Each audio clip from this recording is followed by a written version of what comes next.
My time was lost. Thank you, Madam Speaker, Deputy Speaker, and the Chief Whip, the leaders of political parties in our legislature, fellow members of the Executive Council, executive mayors of our municipalities who have been able to join us here together with the President of the South African Local Government Association, honorable members of this legislature, distinguished guests, the people of our province. Thobela, Dumelang, Dimacheroni, Abusheni, Sanbonani, Molweni, Lochani, Huyemore, good morning. I also acknowledge our guests who are in the auditorium and in the City Hall. The election of President Cyril Ramaphosa on the 15th of February this year heralds the new dawn of hope, renewal, and change for our country.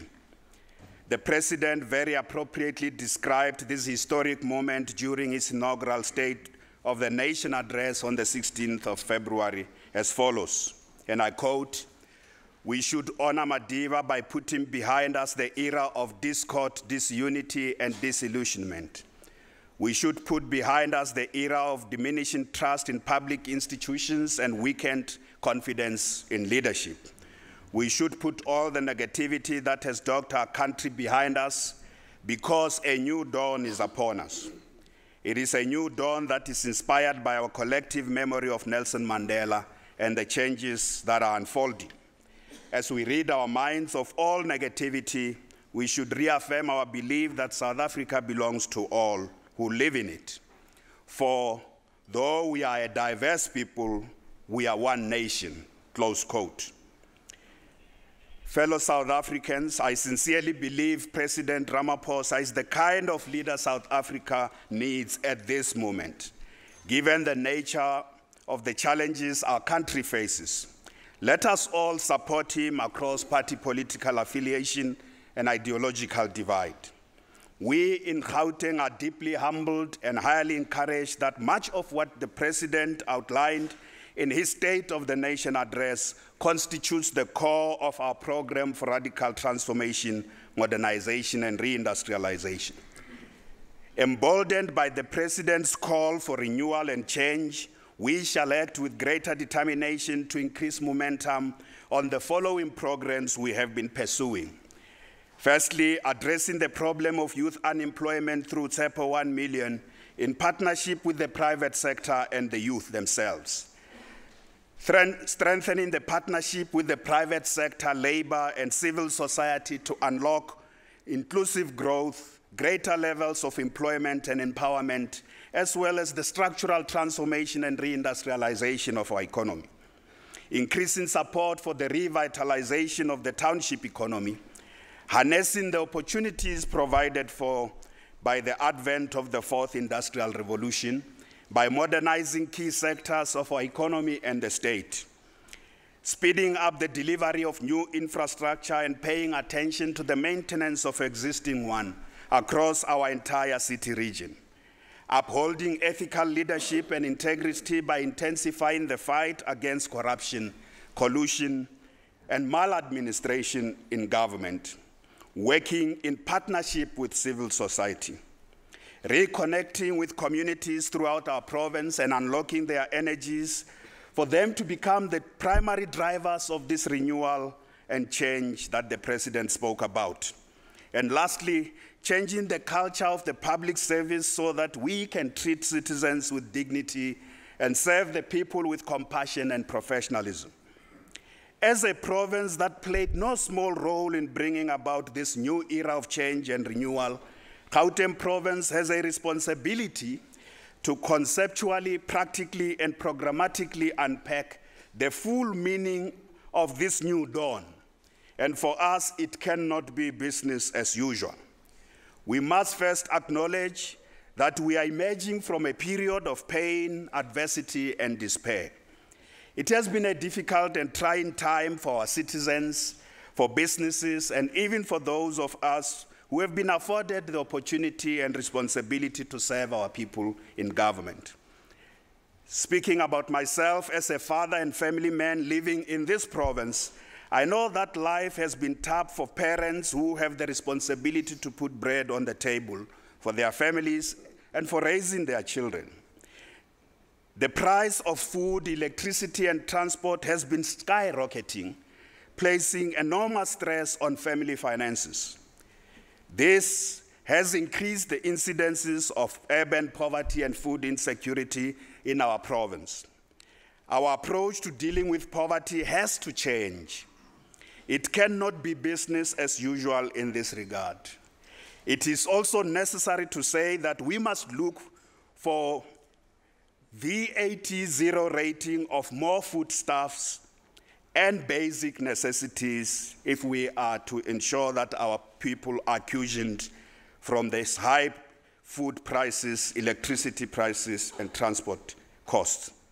Despite the fact that our economy has created a massive 300,000 jobs between 2014 and 2016, and another 400,000 jobs between 2010 and 2014, we must acknowledge that momentum has slowed down in our growth trajectory, owing largely to the tough economic conditions, especially in the aftermath of the downgrade of our country in 2017. There are clear signs already that a new dawn is upon us, thus instilling this renewed confidence in our country's economy. All key players in the economy, including labor, business, and consumers, are willing to work together under the leadership of President Ramaphosa to get South Africa working so that our economy can work for all our people. This new dawn should usher in the total renewal of the public service and fundamental change in the way citizens experience governance, including strengthening accountability and integrity of public officials and public servants, so that we can avoid fatal disasters such as the Life Esidimeni tragedy. The new dawn is about drawing inspiration from the life of Nelson Mandela, who had an amazing ability to turn adversity into opportunity, war into peace, enemies into friends, despair into hope, tragedy into a force for positive change. In his book, A Time for New Dreams, Ben Okri, the distinguished African scholar and writer, says the following about learning from adversity and difficult times. I quote, "The Aeneid reminds us that great civilizations can be built on great failures. It also reminds us that adversity is not the end of the story, but where there's courage and vision, the beginning of a new one, a greater one than before. Difficult times do one of two things to us. They either break us or they force us to go back to the primal ground of our very being. Adversity wakes us up. It reminds us not of who we think we are in our vanity, but of who we are in our simplicity. It is in difficult times that the great times ahead are dreamt and built, brick by brick, with maturity and the hope that comes from wise action." Close quote. The new dawn must therefore inspire us to recoil from despair and wake up from the nightmare of a bleak future so that we can rebuild the South Africa of our dreams. We had stopped from dreaming as a people, from dreaming about a better future, due to living through a nightmare of seeing parts of our democratic state being captured in broad daylight in pursuit of greed and rabid private interest. The new dawn must therefore inspire us, in the words of Professor Khositsile, our national poet laureate, to rehabilitate our wounded dreams and reclaim and nourish the song of the quality of our vibrant being. The new dawn must also inspire young people of our province to dream big and aspire to live in a province, a country, and the world where there's greater equality, economic freedom, prosperity for all, and social and environmental justice. The youth must follow the wise counsel of President Nelson Mandela that education is the most powerful weapon which you can use to change the world. They should know that there's no shortcut to self-development and self-empowerment. We must say to our youth that education is an act of love from us as a nation, as their parents. Through education, young people will be empowered to play a meaningful role in society and pursue their dreams regardless of the circumstances of their birth, as part of preparing our children for a better future. Our province has achieved 95% universal access to Grade R. Providing all children with early childhood development opportunities is part of the South African dream espoused in our National Development Plan. With regard to basic education, Gauteng runs the second largest public education system after KwaZulu-Natal, with enrollment having grown from 1.3 million in 1994 to 2.3 million in 2018. Gauteng has also consistently been amongst the best performing provinces on basic education. Our throughput rate is above 70%, which means out of every 10 learners who start grade 12, 7 of them complete as required. In the 2017 grade 12 results, Gauteng came second after the Free State, while 7 of our districts were in the top 10 nationally. The most significant improvement in our basic education system is evident in the turnaround of township schools and the overall performance of learners from townships, especially in the gateway subjects such as mathematics, science, technology, economics, and accounting. Madam Speaker, Gauteng is the only province that offers all 11 official languages and 7 international languages. This is consistent with the cosmopolitan and diverse character of our province, which we embrace with both hands. Gauteng is truly the home for all. As part of preparing our children for the future, in particular for the digital industrial revolution, our province is the leader in the deployment of digital technology for learning and teaching. The deployment of digital technology has significantly raised the level of interest and has improved digital skills among learners in our public education system. In 2017, our province was also awarded a gold prize for artisan skills development by the National Skills Authority, with KwaZulu-Natal in second place coming after us. This was in recognition of the effort we are putting in vocational training, which responds to the needs of our economy. Our schools of specialization represent a major intervention. Over the past 5 years, the Gauteng government has spent more than 1 billion rands on bursaries, which have benefited more than 20,000 graduates. We will continue to invest more resources in the training and development of young people in our province, because this is a province of dreamers. We welcome the introduction of free higher education for students from working class and poor family backgrounds. This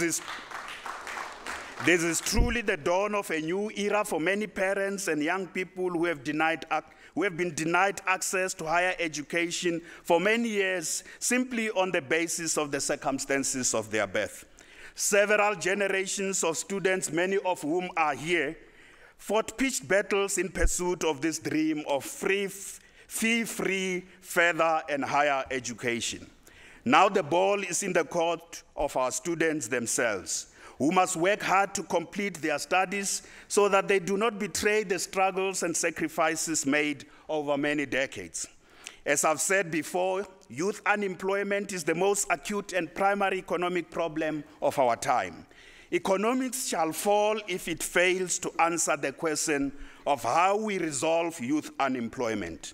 Politics will have no future relevance if youth are left out. In Gauteng province, there are close to 2 million young people who are neither in employment, in education, nor in training. Some of them are on the verge of losing hope, while others have drifted to crime and other social ills, such as drug and substance abuse. In response to the problem of drug and substance abuse, we launched Kimoja campaign, which has now reached more than 1 million young people in our province, encouraging them to live clean and drug-free lives. Gauteng is also taking the lead in addressing youth unemployment and youth development. It is for this reason that we introduced the large-scale and massive program of TSEPO 1 million as an intervention to open opportunities with regard to demand-led skills development, job placement, and entrepreneurship for the youth of our province. This groundbreaking partnership between the Gauteng government, Harambee Youth Employment Accelerator, and more than 40 major private sector corporations is a living example of a social compact. Since 2015, nearly 460,000 young people have benefited from TSEPO 500,000, which was a small flagship program, which we have now transformed and rebooted it into TSEPO 1 million, so that we can reach more young people in our province and give them hope. In this regard, the call made by President Ramaphosa to place the unemployed youth in paid internships in companies across the economy will inject momentum to the work we have already been doing through TSEPO 1 million. We can get more companies to lend a hand and give our youth a chance. As part of addressing structural youth unemployment, we are aligning our education and training programs to meet the needs of our new economy. We have a partnership with technology companies to train large numbers of young people in digital skills so that they can take advantage of employment and entrepreneurial opportunities in the digital economy. The fourth industrial revolution is upon us. It is fundamentally transforming the way we live, work, and relate to one another. It offers enormous opportunities and challenges, and we have to be prepared for it. The World Economic Forum estimates that 65% of children entering primary school today will find themselves in occupations that do not exist. It is estimated that over 35% of current jobs in the South African and Gauteng economy will change, and others will disappear completely as a result of the fourth industrial revolution. Our economy is transitioning to the knowledge-intensive industries, with the average ICT intensity of jobs in South Africa having increased by 20% over the past decade. As part of getting ready for this fourth industrial revolution, our province has invested public money in the creation of broadband infrastructure, whose goal is to reach 100% broadband connectivity in our province by 2020. To date, we have connected over 1,500 kilometers of network fiber, with 1,066 access points connecting schools in communities, health facilities, libraries, and community centers. Through our ECASI Lab Innovation Centers, we are supporting entrepreneurs and youth with their innovations and fast-tracking the establishment of sustainable and innovative businesses in our townships. Honorable members, during my many visits to firms as part of Ntirisano, I met Black entrepreneurs who own companies that are involved in cutting-edge innovation and globally competitive advanced manufacturing activities. These companies are doing this right here in our province, right here in our country, and right here in our continent, Africa. For instance, Teddy Daka runs ANSYS, which is a Black-owned cybersecurity company that is among the major new players in the global cybersecurity industry. We as South Africa are not paying enough attention to the cybersecurity question, whereas other countries are very keen to deploy ANSYS capabilities to solve their own problems of cybersecurity. I also visited another company, the TUB Tab, a Black women-owned software company run by two women, Ms. Tutu Kumalo and Ms. Nana Sabelo. This company has developed advanced defense information technology systems for Southeast Asia's economic tigers. It trains and employs mainly young people. This is a young but very promising business in the digital economy. Women are making a powerful statement.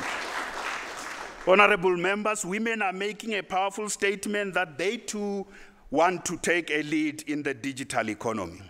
In December last year, I also visited a South African black-owned technology company, .com, which manufactures fiber optics in Waterloo near Mamelodi, Kokasi. This is another amazing story of the fourth industrial revolution and the digital economy unfolding in our own province, in our own country, in our own continent, right in the township of Mamelodi. This company is owned by, amongst others, Mr. Khudusela Piche, who is an entrepreneur doing a lot of work in our townships. Amongst other issues Mr. Khudusela Piche is dealing with is that he's running a renewable energy business in Atteridgeville. As you would know, honorable members, renewable energy is also another new sector of the economy of the future. He is part of that special crop of entrepreneurs that are bringing new industries of the future into the township economy. We are delighted that Mr. Piche has committed to training and placing 1,000 young people in his businesses this year. Mr. Piche is truly lending a hand to open pathways for our youth. I want to say to Teddy, to Tutu, to Nana, and Mr. Piche, who are both here, all of them here today, please, they are coming here to say to this house, please send us as we prepare our country for the fourth industrial revolution. They are coming here to say, please send us. Tumatina, that's what they are saying. Tumatina. I also want to acknowledge my special guests of honor, honorable members. This is a team, a dream team of young innovators and future inventors from Saibono Clubhouse, a member of the MIT-based Clubhouse network representing grade 10 and grade 11 learners. These are only grade 10 and grade 11 learners in the inner city and township schools of our province. These young people are Sfiso Kabinde, Carlos Kanyemba, Favor Okwara, Perfect Zikali, Ayanda Shongwe, and Sandy Lendlovu. These young people are in the house. Where are my young people? Please stand up. Where are they? Madam Speaker, you have misplaced my young people, please. Honorable members, these are young dreamers who inspire me greatly. They are already involved in the Internet of Things, even when they are still at school. They are involved in artificial intelligence. They are involved in learning and applying coding language, software engineering, and the development of applications that are used in the advanced manufacturing of machines. I've seen them in action. They are involved in this, and yet they are still at school. They are my heroes. And they are saying to us as a province, please send us to the world. They are the future of our province. I would like to congratulate the South African-born Elon Musk, who recently launched the first of nearly 12,000 Starlink satellites that could bring super-fast internet access to the world. Elon is very proud of his link with our country, our province, and our capital city of Tshwane. I see the mayor is here. I want to say to Elon, and recently he reminded President Donald Trump that he is South African. I want to say to Elon, please lend a hand in linking our economy to some of the world's best innovation ecosystems out there in the world, so that we are not left behind.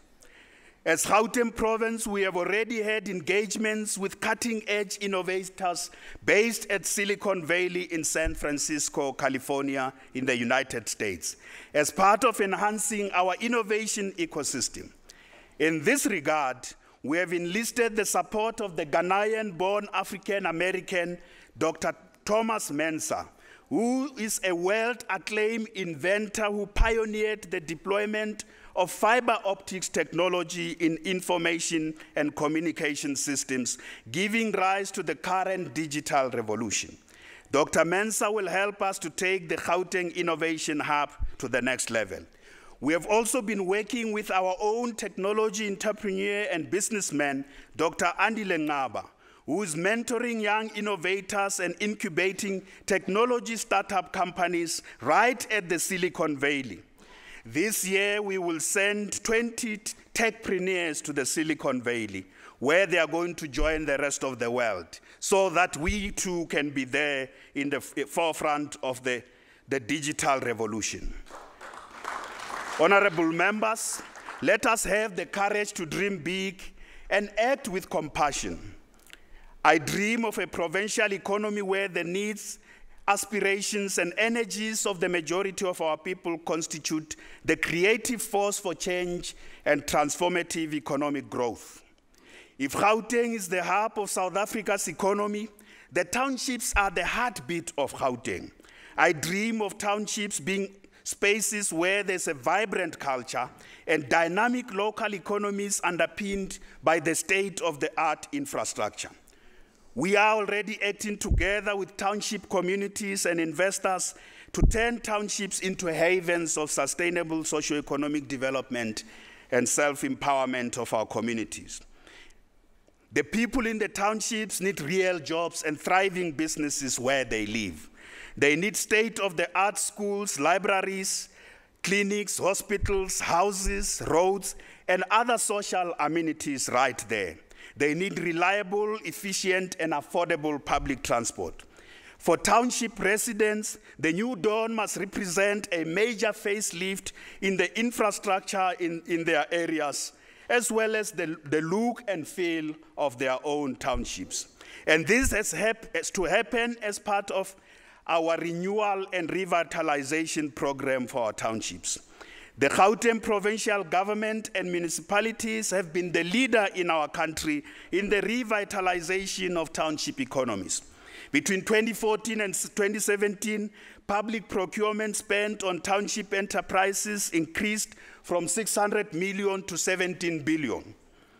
The number of township businesses which are doing business with government has increased from 642 in 2014 to 4,182 in 2017.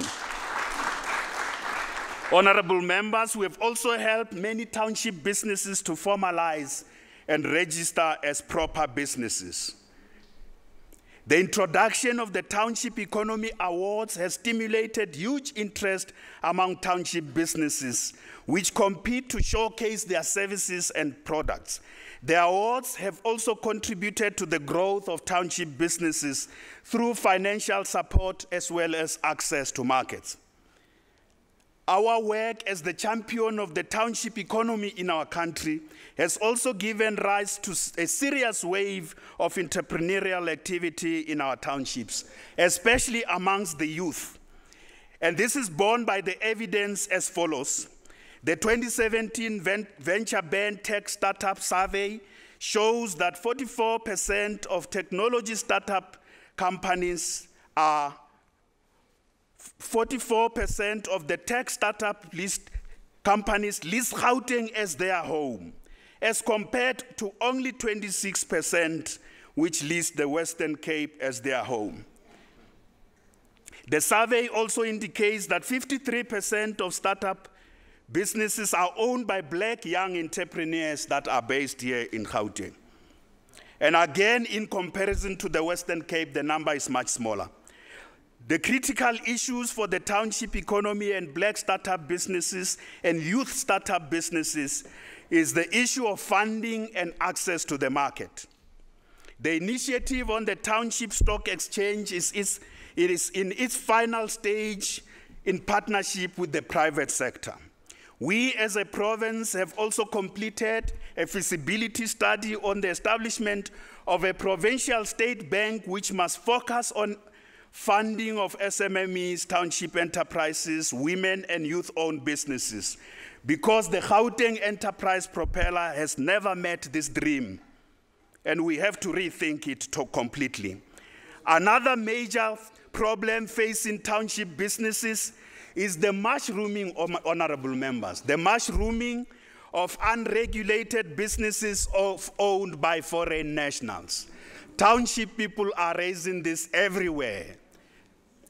This is a matter we must address boldly and decisively to enforce our bylaws and trading regulations.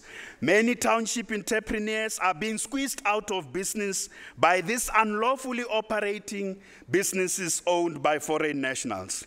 This year, I will lead the inspection in all the townships of any businesses that are operating illegally, and we are going to shut them down.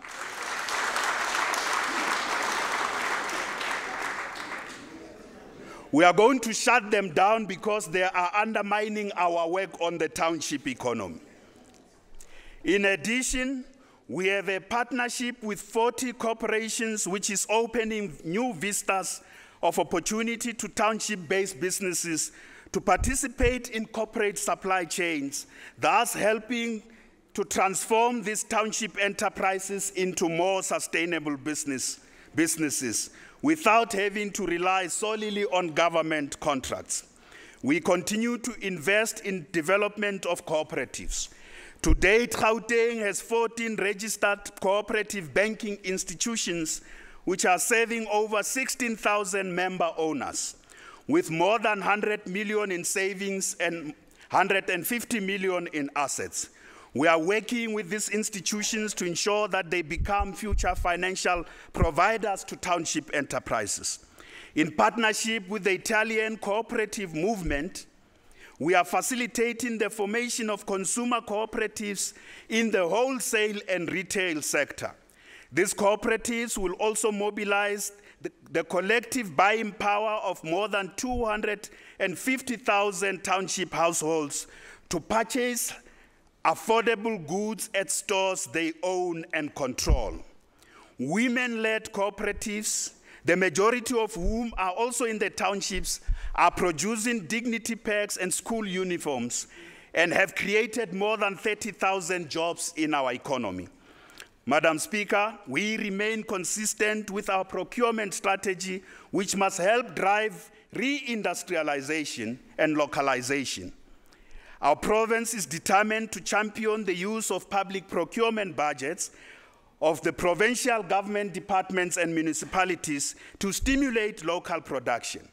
For example, the 17 billion we are already spending in the township economy and other significant resources in designated sectors like furniture must be used to procure goods sourced from local productive enterprises.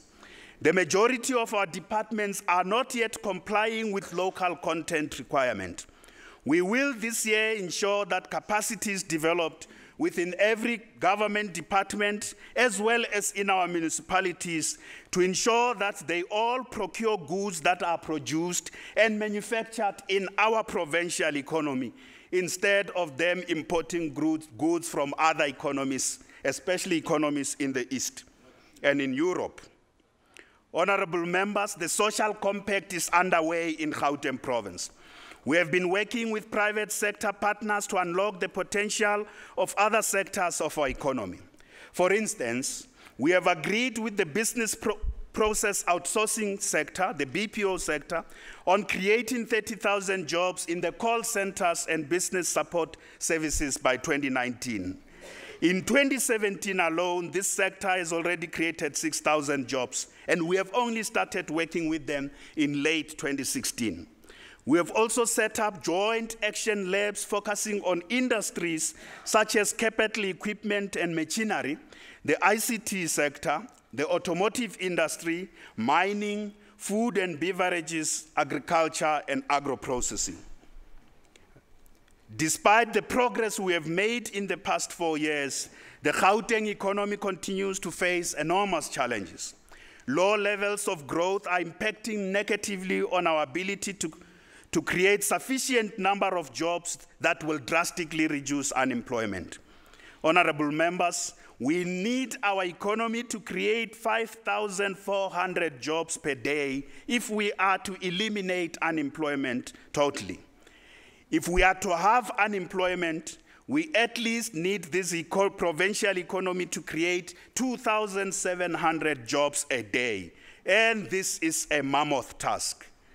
Every sector of our economy must contribute to this task. The new dawn heralds better prospects for our economy as both investor and consumer confidence is rising. It will also boost the South African exports, especially to the rest of our continent. Now, this is very, very important. We in Gauteng have intensified our work regarding trade and investment in our continent. There's no doubt that our work is bearing fruit. In 2016 alone, our province attracted 75 foreign direct investment projects into our provincial economy. And these projects are worth 36 billion rands.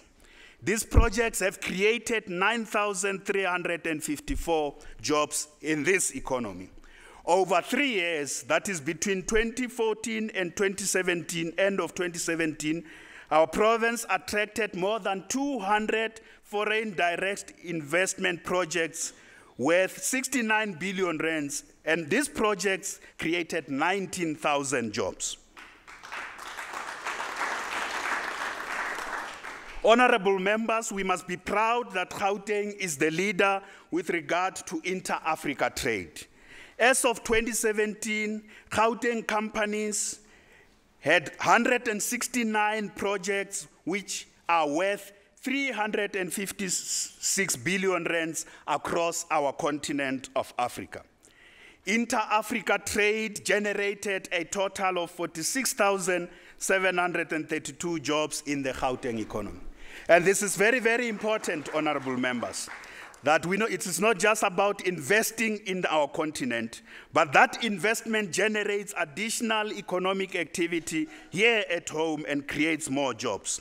One of the major drivers of foreign direct investment and sustainable economic growth is the quality of infrastructure. Sustained investment in world-class infrastructure stimulates growth, employment, spatial transformation, and social integration by connecting communities and linking producers to markets.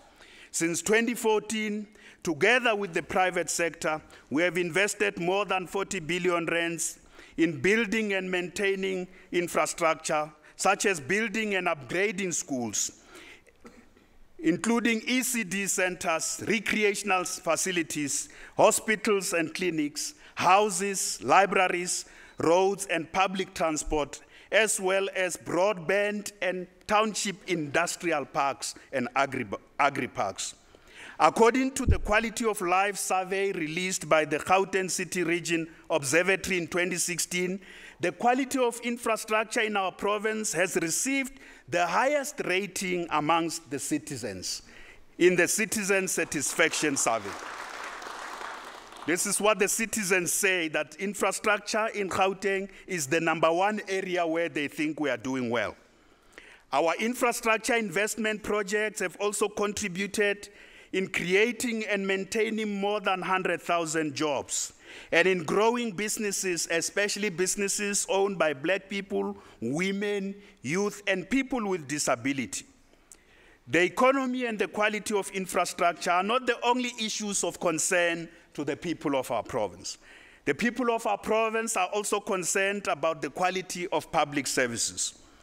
Honorable members, the Life Esidimeni tragedy has exposed deep institutional problems within our public health system in particular, and the public service in general. It cannot be business as usual. Serious governance failures have compromised the quality of care of millions of people who depend on our public health system, especially the poor and the most vulnerable sections of our society, such as those who use mental health services. I would like to reiterate that the death of 144 Life Esidimeni mental health patients is a tragedy that has left deep wounds and pain in the collective memory of our democratic nation. It is something that should have never happened and should never happen again. The Gauteng provincial government had budgeted enough money for mental health care services.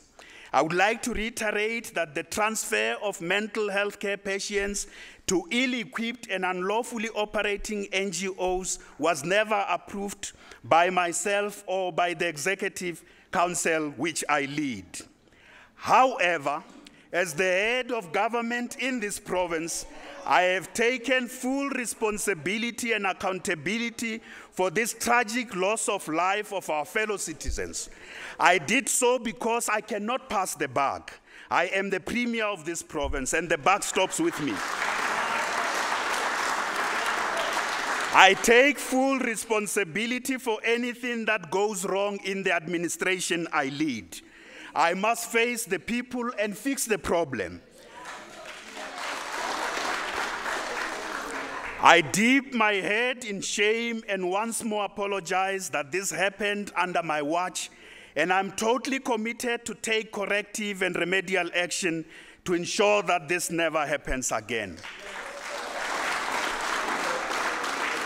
I've made a public commitment that I'll work tirelessly with the families to ensure that those who are criminally liable, as determined by the relevant law enforcement agencies, are prosecuted so that the cause of justice is served. We keenly await the outcome of the alternative dispute resolution process led by retired Deputy Chief Justice Dikgang Moseneke. I am absolutely determined to speedily implement the outcome of this alternative dispute resolution process in order to ensure redress, justice, and closure for the affected families. After consultation with the family committee, I will appoint an independent curator who will ensure that all the decisions of retired Deputy Chief Justice Moseneke are implemented without delay.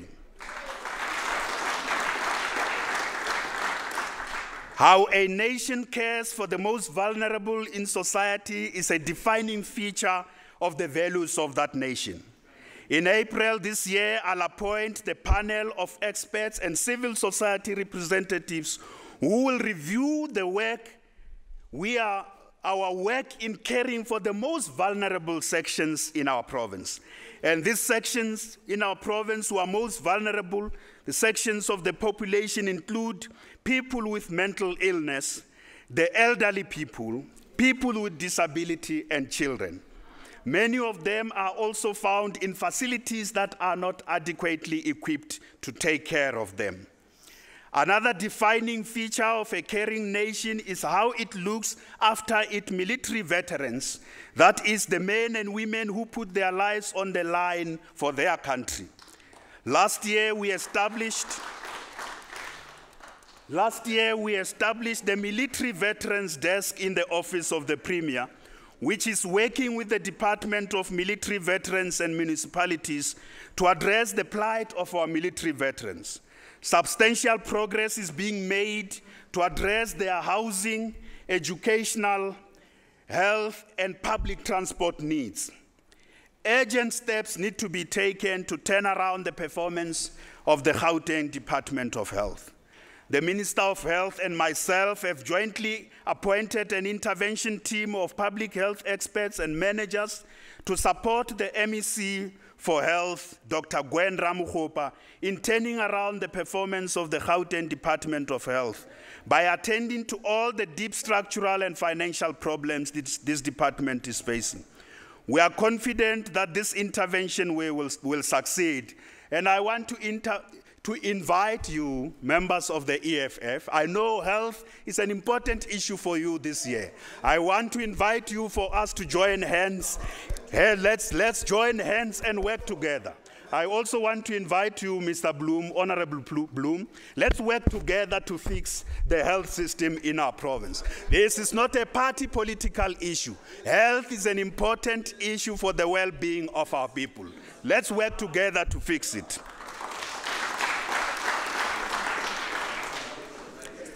The Life Esidimeni tragedy has brought to the fore that there are some of our public health workers and public officials, including politicians who treat patients and citizens with disdain and disrespect.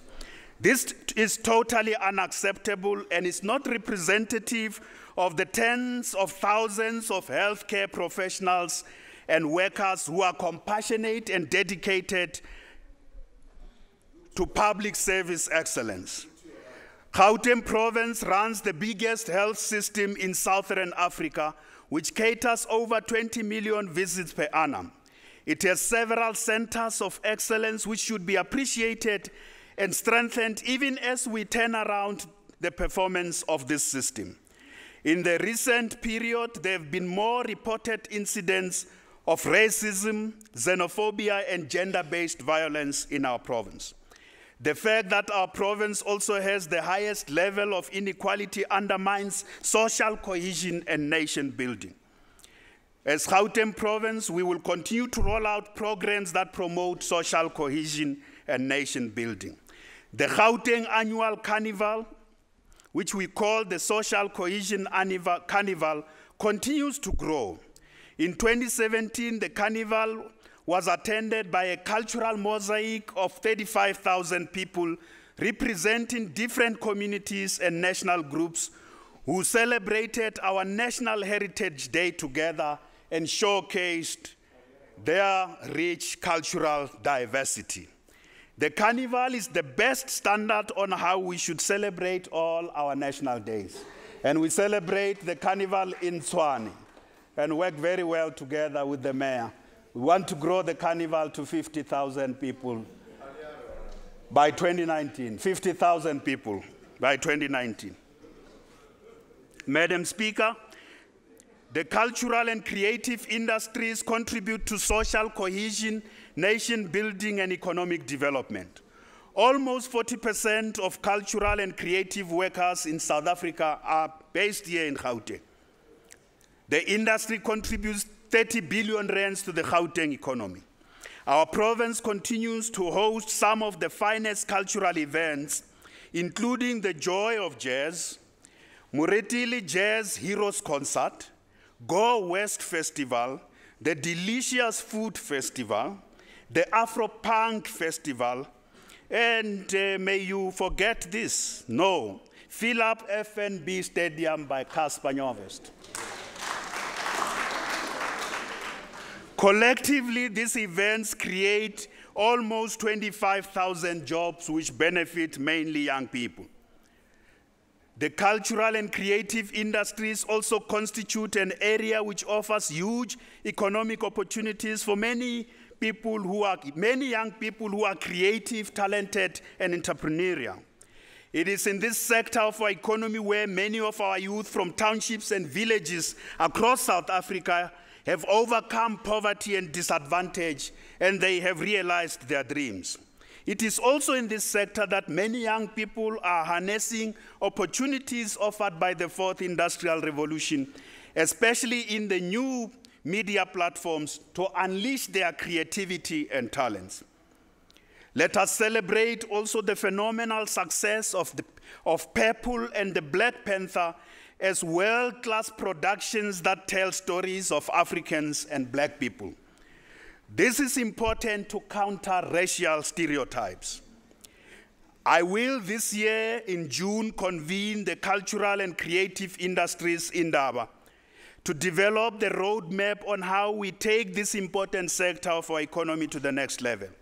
Gauteng must be the creative pulse of our nation. Gauteng is also the home of champions. We are the home of competitive sport in South Africa. We are the home of the great Orlando Pirates, Buccaneers.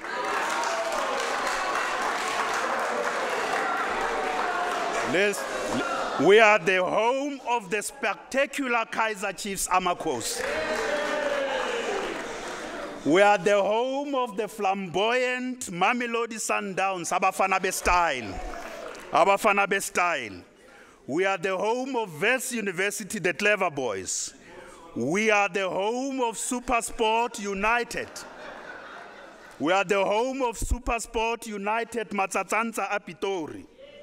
Not to forget that we are also the home of Moroka Swallows.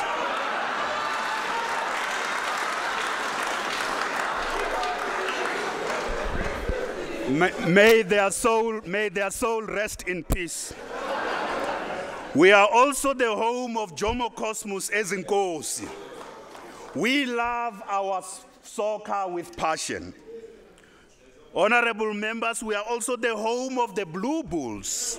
May bloed as rooi, may bloed as blow, may bloed as rooi, yo bloed as rooi, may bloed as blow. We are also the home of the Golden Lions. We are the home of the Falke. We also love our rugby with passion. Sport is a great unifier and nation builder. In 2017, we introduced the Premier Social Cohesion Games, which drew tremendous support from soccer and rugby legends who participated in tournaments in different parts of our townships. We also had the inaugural Tambo Soncini Solidarity Games, which celebrated international solidarity between the people of Italy and the people of South Africa. These games will be annual to bring South African and Italian youth together to showcase their talent. At this point, I would like to thank the South African Rugby Union, the HIP Alliance, the African Diaspora Forum, for enlisting the participation of our legends in both soccer and rugby in the Social Cohesion Games. This is another example of an emerging social compact. I want to challenge other sporting legends in golf, in cricket, in boxing, the cyclists, the bikers, the netballers, and the marathon runners to come to the fore and lend a hand in building a movement for social cohesion in our province. The time we face is an interesting and challenging time. This is the time, to paraphrase J.F. Kennedy, this is the critical time that we must answer the question about the new dawn, and that question is not what can the country do for us, but what we can do for our country. Honorable members, we reiterate our commitment to prudent financial management of public resources, because these resources, these finances don't belong to us. They belong to the public. We should do so through ethical leadership so that we can inspire public confidence in the way we manage financial resources. I am happy to report that Gauteng has been experiencing sustained improvement in audit outcomes since 2014. The recent Auditor General's report gave 2/3 of our departments and entities clean audits. 2/3 of our departments and entities have received clean audits, coming second only to the Western Cape. Now, this is the only time the Western Cape emerges in my speech. Very, very important. Coming second only to the Western Cape. This is a tremendous achievement as we continue in our quest to achieve 100% clean audits. The main area of concern for me remains wasteful and irregular expenditure, Honorable Moriarty. I know we are together there on that, fighting wasteful and irregular expenditure, as well as delays in payments of service providers, and delays in the disciplinary processes and criminal prosecution of those who are involved in corruption. This is a matter that I want to assure you will receive greater attention in 2018. According to the recent report by the National Department of Health, even with all the problems that our Gauteng Department of Health is having, Gauteng is the #1 province on national core standards on the Ideal Clinic, now only followed by KwaZulu-Natal. Followed by KwaZulu-Natal, not the Western Cape. On clean audits, I give it to the Western Cape. 80% I know. On Ideal Clinic, we are the #1 province followed by KwaZulu-Natal. Out of 372 clinics, 281, that is 71%, have achieved the ideal clinic status. And what does this mean, to be an ideal clinic? It means that these are clinics which open on time, they have good infrastructure, they have adequate supply of medicines, they are clean, and they are staffed by health professionals who practice Batupili principles. This is a fundamental issue, because if Batupili principles were adhered to, we wouldn't have Life Esidimeni tragedy. These clinics are ready to roll out the national health insurance. We are also the only province that has championed and has introduced the open tender system as part of the crusade against corruption and maladministration. This year, honorable members, we will introduce in this legislature a bill on the open tender system. As part of our efforts to institutionalize clean governance, to build a culture of integrity and fight corruption, I have also appointed a civil society-led ethics and anti-corruption council as our own watchdog to ensure that there is clean governance in Gauteng. They are our own watchdog. This advisory council is already hard at work cracking down on specific areas where the specific departments have a bad record on compliance with regulations and ethical standards. Please lend a hand in the fight against corruption. I've also met with the Special Investigation Unit to ensure that all outstanding cases involving Gauteng government officials are speedily concluded, so that where necessary, criminal prosecutions can ensue, and they must ensue this year.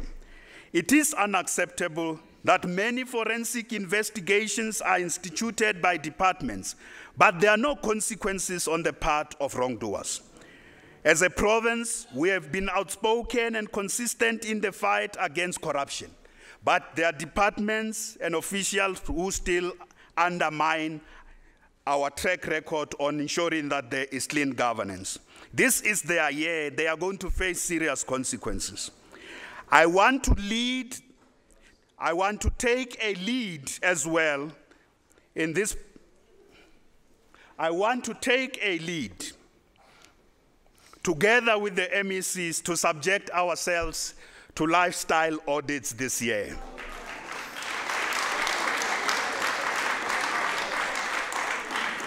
And I want to call on you, all members of this House, let us voluntarily subject ourselves to lifestyle audits, all of us. Let us do that. Let us do that, all of us. Because our province must take a lead in building, we must take a lead in ensuring that there are high standards of service delivery, accountability, integrity, and ethics in public office. I will meet on Wednesday with all senior managers across the Gauteng provincial government, from director level to heads of departments. I am doing this in order to ensure that there is a renewal of the public service. And all our public servants must understand and internalize what has happened with the Life Esidimeni tragedy. And they must understand that they have a responsibility in ensuring that there is nothing that happens in the public service that jeopardizes the lives of citizens. I am going to come out of that meeting with public servants on Wednesday with a very, very clear program that will ensure that there is no department in Gauteng province where public officials, including those of us who are politicians and public servants, do as they wish.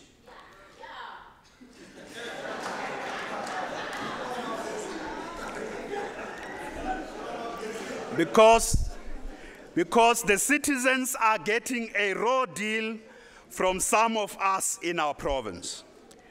We need a new and fresh approach to enforce accountability and delivery. We can't have anyone who gets paid so much money passing the buck.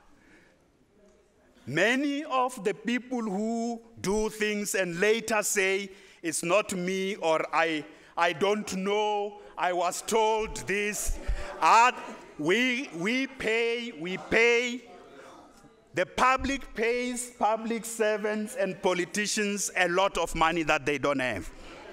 A lot of money that they don't have. Madam Speaker, I want to pay attention to the perilous problem of crime in our province. I am saddened that we are not yet winning the war against crime because of the high rate of crime which destroys the dreams of many of our people who yearn to live their lives in safe and secure communities. Over the past year, we have worked much better with the leadership of the South African Police Service, led by General De Lange, the Provincial Commissioner. We have also worked better with community policing forums and other law enforcement agencies in directing resources and the collective energy of our communities towards areas which contribute to a high rate of crime. Together, we have now set targets for every station, every cluster, and also targets for provincial, cluster, and regional commanders to reduce crime by 50% in the 40 high rate of crime areas in our province. Those targets have been set, and they have to be met. Working with national government and municipalities, and the mayors are here, I'm very grateful. We have also added 1,266 police personnel and 859 high-performance vehicles to improve police visibility and response. We have reintroduced specialized police units to focus on priority crimes such as gender-based violence, the trio crimes, drugs, and farm murders.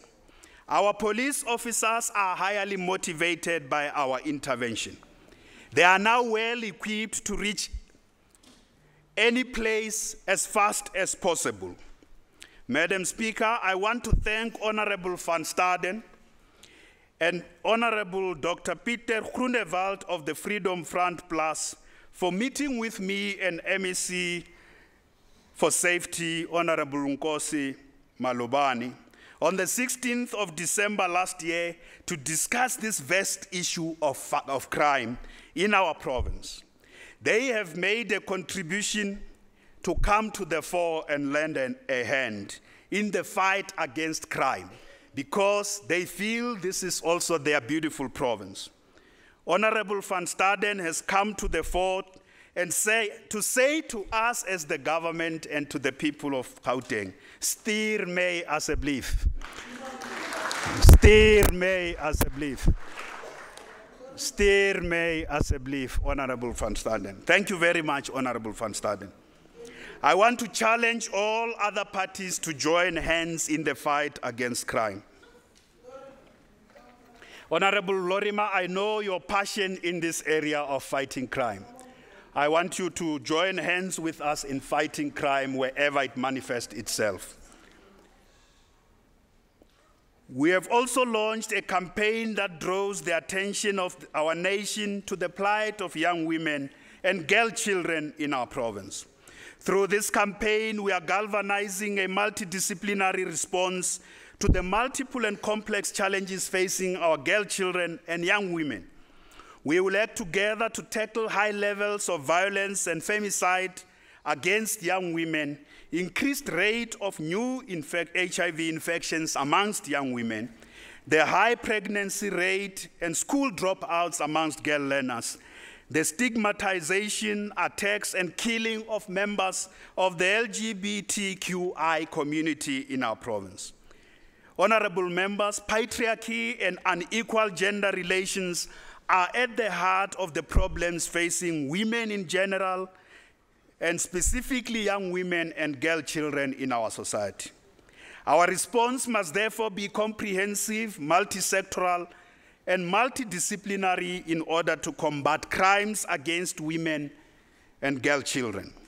A key focus of this response must first and foremost be the empowerment of young women and girls through education and creating opportunities, economic opportunities for them, in order to enhance their economic independence and reduce their vulnerability. We also have introduced a program which focuses on equipping young mothers with the necessary skills that will transition them from depending on child support grants so that they can engage in sustainable economic opportunities. That program we call Welfare to Work. Honorable members, since 2014, we have moved 30,000 young mothers out of child support grants, and they are now living independent and sustainable livelihoods, and they can look after their children. We have trained these young women. They are now involved in sustainable economic opportunities. Some are running their own businesses, others are employed. They no longer depend on the child support grant. In addition, we must also ensure that the girl child stays in school. For this reason, we have provided 1.1 million girl learners with dignity packs and sanitary towels over the past 3 years. We have now upscaled this program in partnership with civil society and the private sector, and we hope over the next 12 months we will reach 1 million girl learners across the province. Our response will also include ensuring greater coordination between the criminal justice system, civil society, and other stakeholders. To this effect, I've appointed a special cabinet committee that is coordinating our response. We call on all communities to lend a hand and join the fight against crimes perpetrated against women. Our programs on women empowerment are comprehensive and integrated to address social, economic, political, and institutional impediments to gender equality. Currently, the Gauteng provincial government spends 23% of its goods and services budget on businesses owned by women. We would like to achieve a target of 30% by the end of our term. 23% of our budget is spent on businesses owned by women. Over the past 3 years, 108,000 women have also benefited from employment opportunities in our public employment programs. And 2,600 women-owned businesses have benefited from infrastructure, hospitality, tourism, cultural and creative industries with whom we are working together. Women are also the primary beneficiaries of our housing delivery, social security, our health and educational programs. For instance, this year alone, 54% of the bursary allocation for higher education students in Gauteng, supported by our government, are female students. So 54% of the bursaries have gone to female students. Madam Speaker, the central tenet of our vision for Gauteng is to build a province with integrated, safe, livable, green, sustainable, economically viable, and culturally vibrant communities. Since 1994, Gauteng has delivered more than 1.2 million RDP houses, which constitute 30% of the national housing stock. Over the past 3 years, we have delivered 60,430 housing units and 28,000 serviced sites. I certainly know that this is not enough. Due to the high rate of urban migration, which has led to the situation in which the housing backlog remains at 540,000. In order to deal decisively with this backlog and transform spatial patterns in our province, we have now introduced what we call post-apartheid cities and mega human settlement projects. A total of 31 new mega human settlement projects have been approved for all the 5 development corridors of our province. These projects will yield more than 700,000 housing opportunities over a 5-year period. To date, we have already launched 7 new mega human settlement projects. In Ekurhuleni, we have launched 3 of them. The mayor is here of Ekurhuleni, Leopold, Daggafontein, mind the name, Daggafontein, mind the name, Daggafontein, and John Dube. We have launched 3 in Ekurhuleni. In West Rand, we have launched 2 of them, Montrose and Elijah Bagai. In Johannesburg, we have launched 1, River Sands View. And in Tshwane, Mayor, last week, we launched Rama City. Rama City. This will be followed by the Vaal River City and Lanseria development projects whose planning is currently underway. We are delayed there largely by the sanitation issues, sanitation issues from water and sanitation.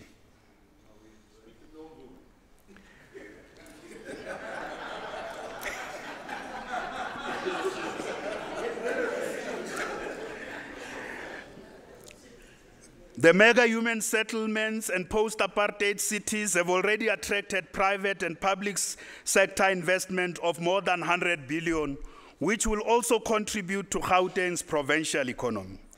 We are also paying attention to completing what we call legacy projects that are spread throughout our province. These are smaller projects which come with problems that have been there for over a decade. Our country needs a fresh approach to the resolution of the land question, which has been at the heart of the struggle against colonial conquest and racial oppression. The land question. We welcome the resolution of the governing party's 54th National Conference on the expropriation of land without compensation. Honorable members, we welcome the resolution of the governing party's 54th National Conference on expropriation of land without compensation.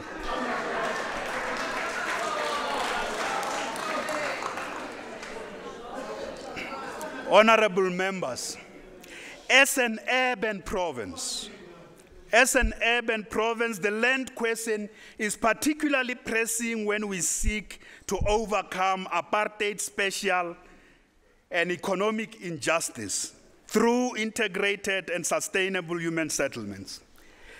As we also seek to ensure the security of land tenure and support urban agricultural production and food security, as well as to build industries where it matters most, closer to our townships. We need this land to do all these interventions. Without the land, we cannot do all these interventions. We can't adequately re-industrialize our province. So we are going to work with municipalities, with national government, to release land in state hands for productive use as an immediate issue right now.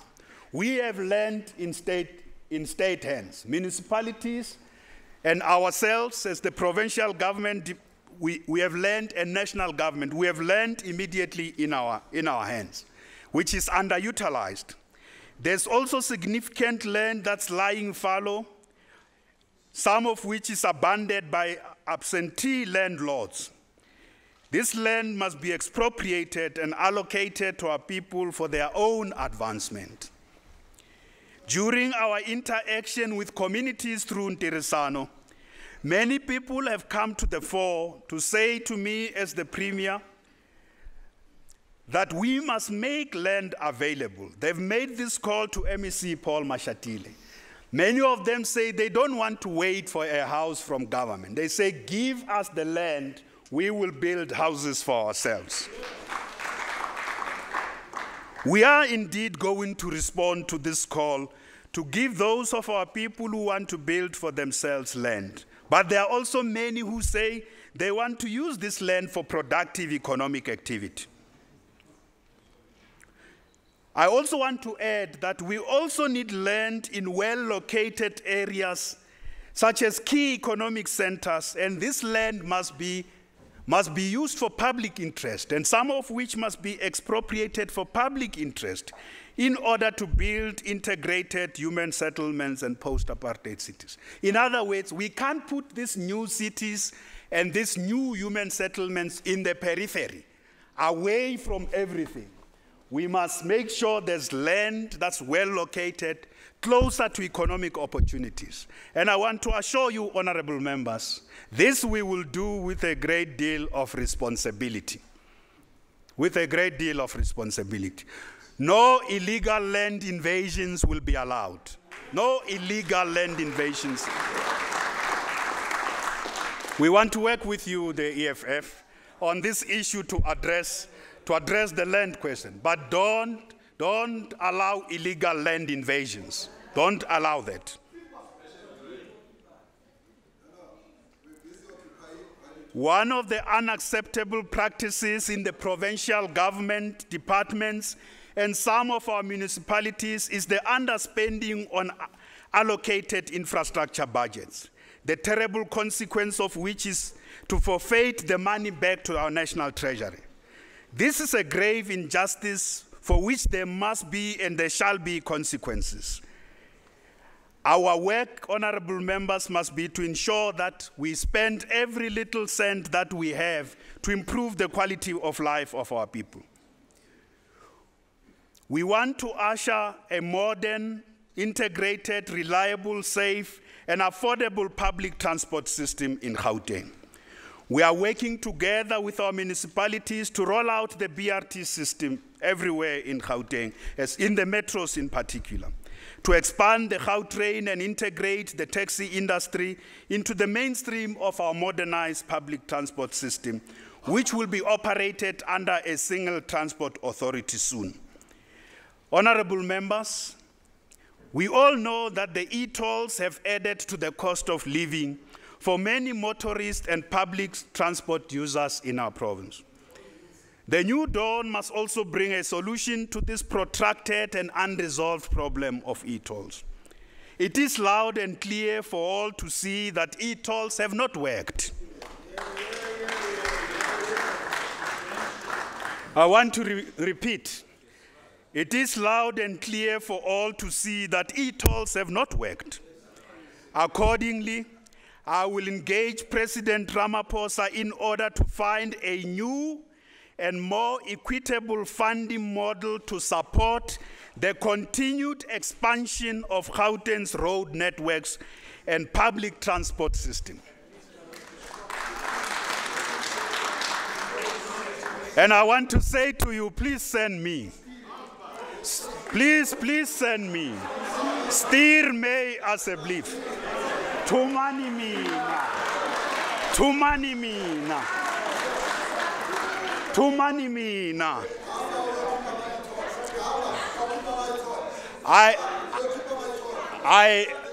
I want to say to you, please, tumamina. Tumamina. Tumamina. Can we allow the Premier to wind up, members, Madam please? Speaker, climate change is a reality. It is amongst the dominant trends that trouble our world today. Together with rapid urbanization and fast-paced technological change, risks posed by climate change need a comprehensive global and local response. We have to change our lifestyles in order to protect our planet and its finite resources as part of implementing the UN Sustainable Development Goals. In this regard, the most urgent and pressing challenge for the Gauteng City region is to guarantee the security of supply of both water and energy.